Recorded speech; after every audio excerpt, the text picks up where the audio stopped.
Hello students, let's begin with our new topic that is RS configuration. RS configuration से पहले मैं आपको veg dash formula किस तरह से हम समझेंगे ये पॉइंट मैं क्लियर करूँगा कि अगर हमारे सामने कोई फार्मूला दिया हो, जैसे मैं सबसे पहले बताऊँगा आपको ये फार्मूला आपके सामने है, ठीक है।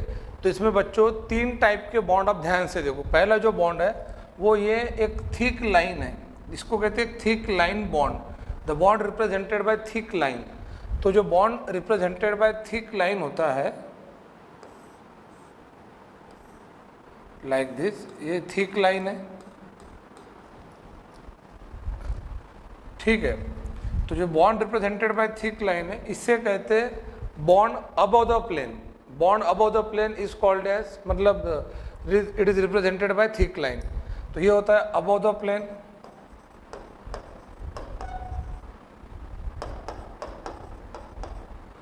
बाद में जो नेक्स्ट बॉन्ड है इससे कहते हैं bond represented by thin line. देखो थिक लाइन वाला एक बॉन्ड है, थिन लाइन वाले दो बॉन्ड इसमें है। तो bond represented by like this thin line, इसे कहते हैं bond within the plane. बच्चों ये है bond within the plane, एक है अबव द प्लेन, एक है विद इन द प्लेन, और तीसरा जो बॉन्ड है जिसको हम डॉटेड लाइन से इंडिकेट करते हैं लाइक दिस,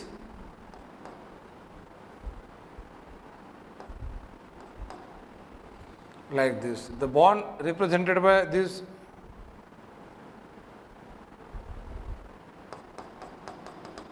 dotted line, इसे कहते हैं बॉन्ड बिलो द प्लेन।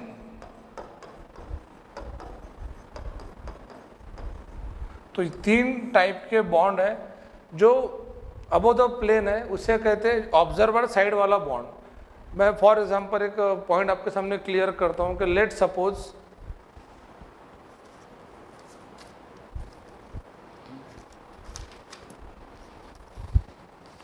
ये एक मेरे पास प्लेन है।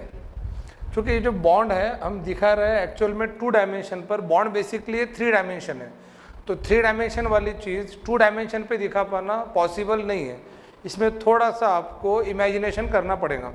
सपोज ये आपके सामने एक प्लेन है, okay, this is one kind of plane. तो अब suppose you are the observer, आप ऑब्जर्वर है। तो जब आप जिस साइड से देख रहे हो अबव द प्लेन है, तो ये जो बॉन्ड है थिक लाइन वाला, ये ऑब्जर्वर साइड से बॉन्ड होता है अबव द प्लेन। ये प्लेन है, ये इस पर आ रहा है अबव द प्लेन। अब मैं ये ऐसा आपको दिखाना चाहूँगा लाइक दिस, आप देख सकते हैं, ठीक है, लाइक दिस, ये अबव द प्लेन, ठीक है, ये अबव द प्लेन। अब बच्चों ये अबव द प्लेन है, इस प्लेन में जो थिन लाइन वाले बॉन्ड है ये विद इन द प्लेन रहते हैं, एंड इसके पीछे से जो होता है बिलो द प्लेन, मतलब एक होता है above the plane thick line, within the plane मतलब थिन लाइन, ये प्लेन में जो बॉन्ड रहेंगे, और प्लेन के पीछे जो बॉन्ड रहेगा लाइक दिस। जब पीछे का बॉन्ड मैं आपको इधर से दिखाऊंगा, आप ऐसा देख सकते हैं, ठीक है, ध्यान से देखो। ये प्लेन है, within the plane 2 bond है, अबव द प्लेन 1 बॉन्ड है, and below the plane 1 bond, ऐसे टोटल 4 बॉन्ड है। ये 3 डायमेंशनल ज्योमेट्री है जो टेट्राहेड्रल स्ट्रक्चर दर्शाता है। तो कार्बन वी नो दैट के बहुत पहले वैन टॉप एंड लेबल ने कार्बन का टेट्राहेड्रल नेचर कॉन्फ़िगरेशन दुनिया को समझा के बताया था। तो according to that tetrahedral configuration wedge dash formula में हम 3 टाइप के बॉन्ड समझेंगे। जो थिक लाइन से बॉन्ड दर्शाया जाता है, the bond which is denoted by thick line, इसे कहते हैं bond above the plane, it is from the observer side. ये ऑब्जर्वर साइड से होता है, ये अबव द प्लेन है, ये विद इन द प्लेन है, एंड ये बिलो द प्लेन है। बिलो द प्लेन हम डॉटेड लाइन से दिखाते हैं। तो 3 डायमेंशनल डायग्राम 2 डायमेंशनल पे दिखाने के लिए हमने इस तरह से डिफरेंट टाइप के बॉन्ड यहाँ पे दिखाए हैं, ठीक है। ये फिर से ये प्लेन है, ये आपका ऑब्जर्वर साइड है, ये अबव द प्लेन है। तो ये बॉन्ड हो गया अबव द प्लेन। जो प्लेन में बॉन्ड रहेंगे विद इन द प्लेन जो 2 बॉन्ड रहेंगे, और इसके पीछे मतलब ये बैक साइड इधर से जो मैं आपको घुमा के ये ऐसा दिखाऊंगा लाइक दिस, इसके पीछे होगा बिलो द प्लेन। तो इस तरह से बॉन्ड के बच्चों 3 टाइप है, और यही वेज डैश फार्मूला है। अब अगर मैं आपको यहाँ पूछूं कभी कि इसका स्ट्रक्चर में बिलो द प्लेन कौन सा मतलब बॉन्ड है, तो बिलो द प्लेन हाइड्रोजन के साथ कार्बन का बॉन्ड बना हुआ है। ये जो सी बॉन्ड एच है बिलो द प्लेन है, C bond B R, C bond CH3 ये bond within the plane है, एंड सी बॉन्ड Cl ये बॉन्ड अबव द प्लेन है। This is about wedge dash formula. इस पर कुछ खास ऐसा नीट लेवल का क्वेश्चन नहीं आता, बस आपको पता होना चाहिए कि वेज डैश फार्मूला किस तरह से मतलब इसके पॉइंट्स होते हैं। ओके, तो ये क्लियर कर लो वेज डैश फार्मूला। तो बॉन्ड के 3 टाइप मैंने बताया, पहला है अबव द प्लेन, दूसरा है विद इन द प्लेन, और तीसरा जो टाइप है बिलो द प्लेन। तो इस तरह से हम वेज डैश फार्मूला देखेंगे। अब आर एस कॉन्फ़िगरेशन समझने के लिए ये आपको ये क्लियर होना चाहिए कि बिलो द प्लेन जो बॉन्ड है वो डॉटेड लाइन से दर्शाया जाता है। अब आर एस कॉन्फ़िगरेशन ये बताया गया था कान इनगोल्ड प्रीलॉग इन लोगों ने, इसलिए शॉर्ट में इसको कान इनगोल्ड प्रीलॉग कॉन्फ़िगरेशन भी कहते हैं। कान इनगोल्ड प्रीलॉग कॉन्फ़िगरेशन, इसका शॉर्ट फॉर्म CIP कॉन्फ़िगरेशन है। तो बच्चों CIP कॉन्फ़िगरेशन हम इसे कह सकते हैं like this is CIP rule. और यहाँ पर आर एस कॉन्फ़िगरेशन समझने के लिए आर का मतलब क्या होता है, तो are means rectus.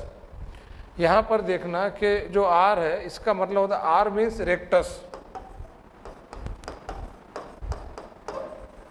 Rectus means right hand side.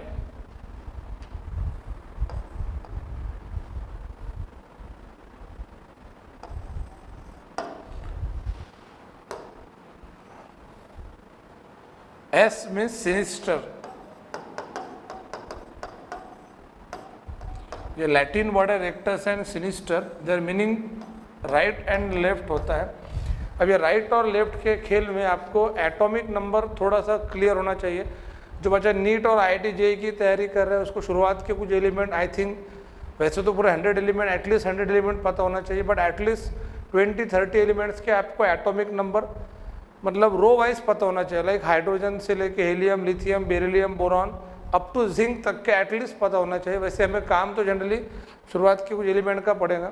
Atomic number आपको एलिमेंट के पता हो तो जिसका एटॉमिक नंबर ज़्यादा होता है उसको पहले प्रायोरिटी दी जाती है, पहले यानी कि फर्स्ट प्रायोरिटी, और उसका नंबर मिनिमम ऑक्यूपाई होता है। जैसे कि मैं एक एग्जांपल दे रहा हूँ, सपोज ये कार्बन है, ठीक है, इस कार्बन को 4 बॉन्ड दर्शाए कि मैं चारों बॉन्ड अभी सिंगल लाइन से दिखा रहा हूँ, 3 लाइन से। इधर के साइड से हाइड्रोजन है, यहाँ पे मिथिल है, इधर OH है, और यहाँ पे NH3 है, अमोनिया है। अब बच्चों ध्यान से देखना कि इस कार्बन एटम को 4 डिफरेंट ग्रुप्स अटैच है। तो जो ग्रुप अटैच है आपको उसका फर्स्ट एटम जो कार्बन से बॉन्डेड है उस एटम पे फोकस करना है। जैसे यहाँ पर ऑक्सीजन है, इधर नाइट्रोजन है और इधर कार्बन है, और ये सबसे गरीब एलिमेंट है हाइड्रोजन। ये बेचारा सबसे गरीब इसलिए कहते इसका एटॉमिक नंबर सबसे कम है, मिनिमम है, और हमेशा इसका लास्ट नंबर ही आएगा प्रायोरिटी में। तो एटॉमिक नंबर जिसका ज़्यादा उसकी प्रायोरिटी पहले ली जाती है। प्रायोरिटी पहले मतलब उसकी प्रायोरिटी 1 रहेंगी। जैसे यहाँ पर फर्स्ट एलिमेंट कार्बन है, whose atomic number is 6, oxygen whose atomic number is 8, and nitrogen whose atomic number is 7।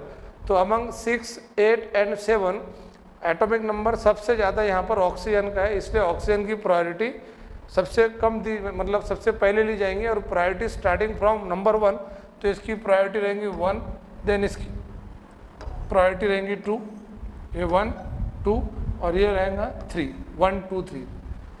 फिर बचा लास्ट में हाइड्रोजन, तो ये बेचारा सबसे गरीब आखिरी में आएगा नंबर 4। तो आपको सिंपली क्या करना है बच्चों के, जस्ट प्रायोरिटी डिसाइड करना है कि 1, 2, 3 नंबर किसका रहेगा। 1, 2, 3 काम का है, जो बच गया वो 4 रहेगा। यहाँ पे कुछ मैं रूल्स आपको समझा के दूंगा हूँ। जैसे कि पहला रूल ये है कि अगर सपोज ये कार्बन का पहला बॉन्ड कार्बन के साथ, इधर भी कार्बन का पहला बॉन्ड कार्बन के साथ है, ये दोनों सिमिलर एटम है, तो फिर ये देखा जाता है इस कार्बन का दूसरा बॉन्ड किसके साथ है। इसका अगर कार्बन के साथ है और इसका बॉन्ड ऑक्सीजन के साथ है, ठीक है, ये बॉन्ड ऑक्सीजन, मतलब हम इस कार्बन के दो ग्रुप देख रहे हैं। हम ये 2 बॉन्ड छोड़ दो बाकी, अभी इसी 2 पर ही फोकस करेंगे। तो इस कार्बन का पहला बॉन्ड कार्बन के साथ है, इसका पहला बॉन्ड कार्बन के साथ है, तो फर्स्ट बॉन्डेड एटम सिमिलर होने से हम सेकंड एटम पे काउंट करेंगे। सेकंड एटम इधर कार्बन है, इधर ऑक्सीजन है, तो ऑक्सीजन का एटॉमिक नंबर कार्बन से ज़्यादा है, तो ये होने की वजह से इसकी प्रायोरिटी इससे ज़्यादा रहेंगी। मतलब अगर हम मुझे इन दोनों में नंबर 1, 2 करना है तो मैं इसको नंबर 1 दूंगा और इसको नंबर 2 दूंगा, अगर हम इन दोनों को ही कंपेयर कर रहे हैं तो ये पॉइंट क्लियर कर लो। अदर देन दिस, ये कार्बन है, इसके 2 बॉन्ड छोड़ दो। अब हम इन दोनों, पहला एटम कार्बन है तो पहला एटम कार्बन है, सेकंड एटम ऑक्सीजन है bonded with single bond, second atom oxygen है बॉन्डेड विद डबल बॉन्ड। अब यहाँ पे देखो बच्चों ध्यान से, हम इन दोनों ग्रुप को कंपेयर कर रहे हैं, ठीक है, कि इसमें से किसकी प्रायोरिटी ज़्यादा रहेंगी। जिसकी प्रायोरिटी ज़्यादा रहती है उसको नंबर मिनिमम दिया जाता है ना, मतलब जैसे कि 1 और 2 नंबर देना है तो जिसकी प्रायोरिटी ज़्यादा रहेंगी उसको नंबर 1 देंगे। अब इस ग्रुप में पहला एटम कार्बन है, फर्स्ट एटम कार्बन है, तो group first bonded atom same है, सेकंड एटम ऑक्सीजन है, हियर अगेन ऑक्सीजन, दोनों साइड से ऑक्सीजन है, बट यहाँ पे this oxygen bonded with this carbon by means of single bond, here this oxygen bonded with carbon by means of double bond. तो remember the priority of double bond is more than priority of single bond, मतलब first atom same है, second atom भी same है, तो bond देखा जाएगा, इसमें से डबल बॉन्ड है, इसमें सिंगल बॉन्ड है, इसकी प्रायोरिटी इस ग्रुप से ज़्यादा रहेंगी, तो मैं इसको नंबर 1 दूंगा और इसको नंबर 2 दूंगा, लाइक दिस।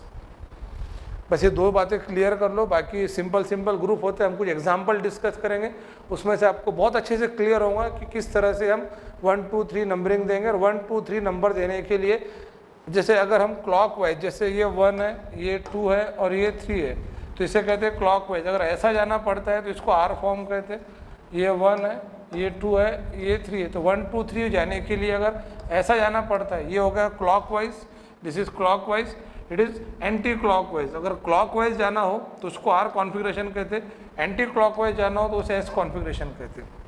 इसमें कुछ और रूल्स आएंगे जो हम एग्जाम्पल में स्टेप बाय स्टेप डिस्कस करेंगे। ठीक है बच्चों, तो ये हो गया प्रायोरिटी डिसाइड करना, ये क्लियर हो गया आपको कि प्रायोरिटी किस तरीके से डिसाइड की जाती है। अब हम आगे चलते हैं, कुछ एग्जाम्पल मैं आपके लिए लाया हूँ, जिन एग्जाम्पल पर हम डिस्कस करेंगे कि क्या किस तरह से आपको इसका आर या एस कॉन्फ़िगरेशन डिसाइड करना होता है। ठीक है, अब ये स्ट्रक्चर आपके सामने है, इसको थोड़ा बड़ा कर देंगे, बस हो जाए भाई चुप। ठीक है, अब यहाँ पर वेज डैश फार्मूला, तो स्ट्रक्चर 2 टाइप के रहेंगे, एक है इस टाइप के स्ट्रक्चर है, अगर ऐसा स्ट्रक्चर दिया हो और इस पर से आपको आर या एस कॉन्फ़िगरेशन डिसाइड करना हो तो आपको इसमें 2 बातें देखना है। नंबर 1 कि ये देखना है कि ग्रुप कौन कौन से अटैच है। नंबर 2 लोवेस्ट प्रायोरिटी वाला जो ग्रुप है क्या वो बिलो द प्लेन है। बिलो द प्लेन की पहचान होती है डॉटेड लाइन से रिप्रेजेंटेशन किया होना। समझ में आ रहा है मैं जो बोल रहा हूँ, इसको अच्छे से क्लियर करो। 2 बातें, वेज डैश फार्मूला, ये देखते बराबर समझ में आता कि ये वेज डैश फार्मूला है। तो वेज डैश फार्मूला में सबसे पहले ये देखना है कि this is the central carbon atom which is tetrahedrally oriented, और इस कार्बन एटम के 4 ग्रुप के साथ बॉन्ड है, एक हाइड्रोजन है NH2 है, this is ethyl and it is Mithil. तो बच्चों यहाँ पे ये देखना है कि लोवेस्ट प्रायोरिटी वाला जो ग्रुप है क्या वो बिलो द प्लेन है, मीन्स क्या वो डॉटेड लाइन से रिप्रेजेंटेड है। अगर वो डॉटेड लाइन से रिप्रेजेंटेड है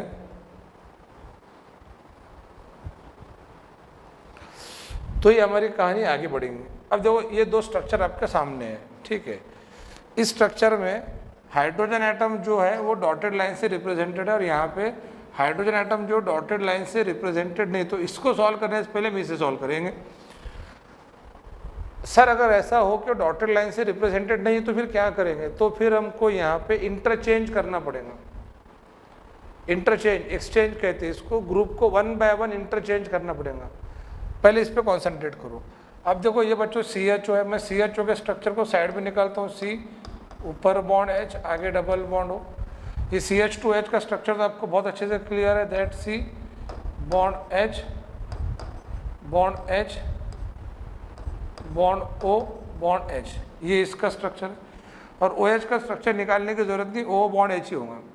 अब ध्यान से देखना, इस कार्बन का पहला बॉन्ड कार्बन के साथ है, इधर कार्बन के साथ है, इधर ऑक्सीजन के साथ है। ठीक है, भले इस कार्बन के बाद ऑक्सीजन हो या इस कार्बन के बाद डबल बॉन्डेड ऑक्सीजन हो, सबसे पहले फर्स्ट एटम देखा जाएगा। अगर वो डिफरेंट है तो इमीडिएटली आपको प्रायोरिटी डिसाइड करते थे। अगर वो सिमिलर है तो हम नेक्स्ट सेकंड एटम पे देखेंगे। सेकंड एटम भी सिमिलर है तो फर्स्ट और सेकंड एटम के बीच कौन सा बॉन्ड है, मतलब सिंगल बॉन्ड है कि डबल बॉन्ड है, वो चेक करेंगे। तो बच्चों यहाँ पे पहला आइटम कार्बन है, ऑक्सीजन है, तो इन तीनों में ये तो बेचारा नंबर 4 है तो फिक्स हो गया, ये तो बिल्कुल मतलब मरेगा, लोएस्ट प्रायोरिटीज के रहेंगे। इन तीनों में OH की प्रायोरिटी 1 रहेंगी, इट इज़ 1। अब बचा CHO एंड CH2OH, तो CHO एंड CH2OH बचा। तो अब आपको करना क्या है, अब ध्यान से देखना, CHO में पहला एटम कार्बन है, मैंने दोनों के स्ट्रक्चर को यहाँ बाजू में लिखा, कार्बन है। सेकंड एटम ऑक्सीजन है, it is bonded by means of single bond, it is bonded by means of double bond. देख लो ठीक है। तो bonded by means of single bond और bonded by means of double bond, मतलब aldehyde group की priority primary alcohol group से ज़्यादा रहेगी। अगर इसकी प्रायोरिटी ज़्यादा है तो इसका नंबर इससे मतलब मिनिमम रहेगा। प्रायोरिटी इसकी ज़्यादा है तो 1 तो हो गया था, ये नंबर कितना रहेगा 2 और ये नंबर कितना रहेगा 3। अब बताओ 1 2 3 हमें क्लॉकवाइज जाना पड़ रहा है कि एंटी क्लॉकवाइज? तो डायग्राम देख के समझ में आता है 1 ये 2 और ये 3, तो बच्चों हमें जाना है क्लॉकवाइज। देखो क्लॉकवाइज है कि नहीं 1 2 3, और एंटी क्लॉकवाइज रहता तो अलग बात होती है। क्लॉकवाइज है, क्लॉकवाइज मतलब राइट हैंड साइड, मतलब रेक्टस फॉर्म, मतलब इट इज़ आर कॉन्फ़िगरेशन। तो ये आर कॉन्फ़िगरेशन, तो एग्जाम्पल नंबर 3 जो था बच्चों ये आर कॉन्फ़िगरेशन पर आधारित था। अब एग्जाम्पल नंबर 1 देखेंगे। एग्जाम्पल नंबर 1 ये आपके सामने। सर अगर ऐसा है कि जो लोएस्ट प्रायोरिटी वाला ग्रुप है, if it is not below the plane, it is not represented by dotted line, तो आपको प्रायोरिटी डिसाइड करने से पहले, प्रायोरिटी डिसाइड करने से पहले, या प्रायोरिटी दे भी दे, चलो मैं इनको प्रायोरिटी दे देता हूँ। पहला आइटम कार्बन है, कार्बन है, पहला आइटम नाइट्रोजन है, कार्बन है, कार्बन है, तो इसकी प्रायोरिटी रहेंगी 1। फिर कार्बन कार्बन, तो डेफिनेटली इथिल की प्रायोरिटी मिथिल से ज़्यादा रहेंगी, because first atom carbon, first atom carbon, second atom hydrogen है, इसमें सेकंड एटम कार्बन आएगा, ठीक है। तो इसकी प्रायोरिटी कितनी रहेंगी 2 और इसकी प्रायोरिटी कितनी रहेंगी 3। ओके, बट अब इसके आगे क्या? अब इसके आगे ये है कि देखो ये 1 2 3 ये दिखने के लिए तो आर दिख रहा, इट इज़ आर कॉन्फ़िगरेशन, ठीक है। बट बच्चों ये देखना है कि हमें इस एटम को यहाँ से यहाँ लाना है और फिर इसको यहाँ से इधर लेके जाना है, तो इंटरचेंज 1 बाय 1 होगा। अब हाइड्रोजन को यहाँ, बिकॉज हाइड्रोजन जो है वो it is represented by thin line which indicate the bond present within the plane, हमें बिलो द प्लेन को लाना है, तो आपको ग्रुप बाय ग्रुप इंटरचेंज करना है। अब दो 1 को यहाँ लाने के लिए एक तो 3 के साइड से रास्ता है या तो 1 के साइड से रास्ता है, तो हम जाएंगे जिसकी प्रायोरिटी कम है उधर के साइड से। तो पहला इंटरचेंज ये होगा, मैं इंटरचेंज दिखाता हूँ। मिथिल ग्रुप इधर आ जाएगा, हाइड्रोजन उधर चला जाएगा। मतलब अगर मैं बॉन्ड दिखाता हूँ लाइक दिस, ये कार्बन,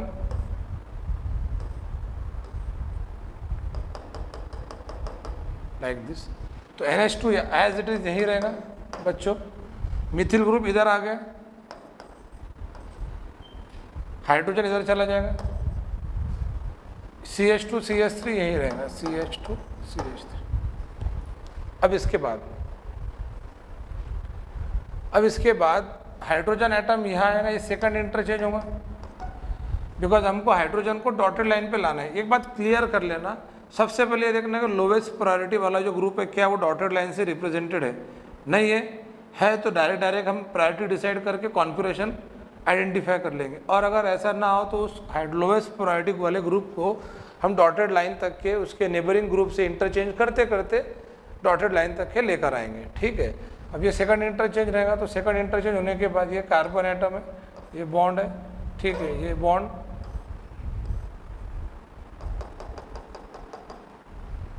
NH2 यही रहेगा as it is. Hydrogen atom ऊपर चला जाएगा, इधर आएगा CH2 CH3 और ये मिथिल इधर आएगा। अब हम देखेंगे प्रायोरिटी, NH2 की प्रायोरिटी 1 है, इसकी प्रायोरिटी 2 है और इसकी प्रायोरिटी 3 है। अब देखो बच्चों 1 2 3 जाने के लिए क्या करना है, तो 1 2 3 जाने के लिए हमको अगेन राइट हैंड साइड से जाना है, राइट हैंड साइड से ही जाना है। अब राइट हैंड साइड से जाना है मतलब 1 2 3, मतलब it is R configuration, rectus configuration, simple. तो ये था एग्जाम्पल नंबर 2, एग्जाम्पल नंबर 3, इसके बाद एग्जाम्पल नंबर 4। अब ये एग्जाम्पल नंबर 4 इस तरीके से दर्शाया गया। ध्यान में रखना कि इसके आगे कुछ नहीं है, मतलब एग्जाम्पल नंबर 3 में कुछ डाटा और हम ऐड करेंगे। जो एग्जाम्पल नंबर 3 था,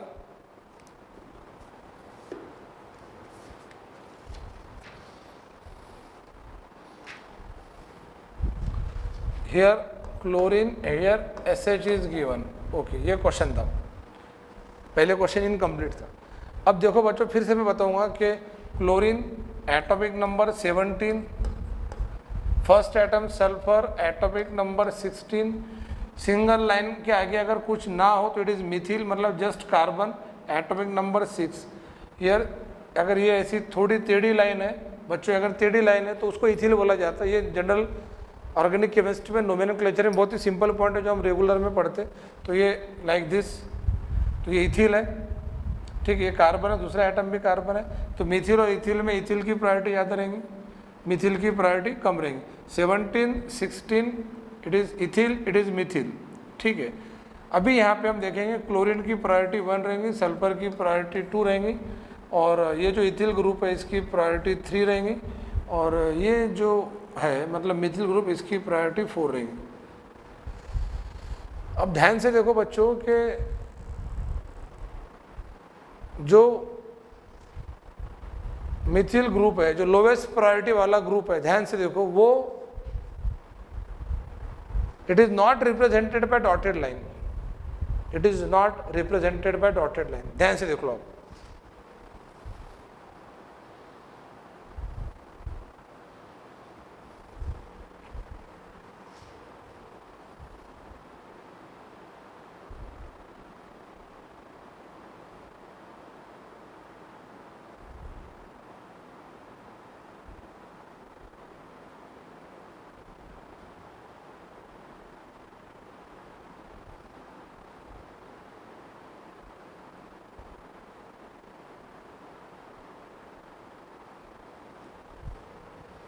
अब तो क्लियर होगा कि methyl group lowest priority, it is not represented by dotted line.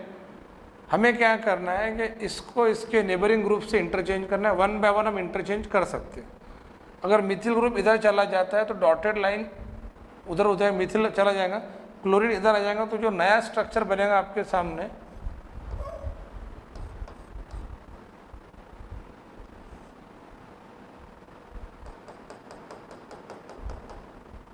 Chlorine इधर आ गया, इथिल एज इट इज, ठीक है, क्लोरीन इधर आ जाएगा, मिथिल, हमने क्लोरीन को इधर लिए, सिंगल लाइन उधर चले गए, एक्चुअल में ये बॉन्ड के बाद मिथिल रहता, मिथिल, ये हो गया SH and this is ethyl. अब हम अगर प्रायोरिटी देखते हैं तो क्लोरीन की प्रायोरिटी 1 है, SH 2 है, और ये इथिल 3 है, मिथिल 4 है। अब देखो बच्चों 1 2 3 कैसे जाना है चेक कर लो। 1 2 3 हम क्लॉकवाइज जा रहे हैं, 1 2 3 4, 1 2 3 होता है, 1 2 3 घूमने के लिए क्लॉकवाइज जाना पड़ रहा है। क्लॉकवाइज से मतलब it is R form, it is R form. तो सो सिंपल, इस तरह से इसका configuration, it is rectus means R configuration. तो ये था वेज डैश फार्मूला, समझ में आ गया होगा आपको वेज डैश फार्मूला। इसमें एक पॉइंट क्लियर करना कि जो लोएस्ट प्रायोरिटी है it should be represented by dotted line, it must be present below the plane. अगर ऐसा ना हो तो हमको 1 बाय 1 इंटरचेंज करके उसको बिलो द प्लेन यानी डॉटेड लाइन तक के लाना है, और उसके बाद हम कॉन्फ़िगरेशन को मतलब उसके बाद इस स्ट्रक्चर में प्रायोरिटी रूल देखेंगे 1 2 3, और 1 2 3 ऐसा जाने के लिए हमको क्लॉकवाइज जाना पड़ रहा है या एंटी क्लॉकवाइज, उस पर से डिसाइड होगा आर कॉन्फ़िगरेशन है कि एस कॉन्फ़िगरेशन है। तो आई होप सो कि ये जो हमने 3 एग्जाम्पल देखे आपके सामने, ये एग्जाम्पल आपके क्लियर हो गए होंगे। ओके।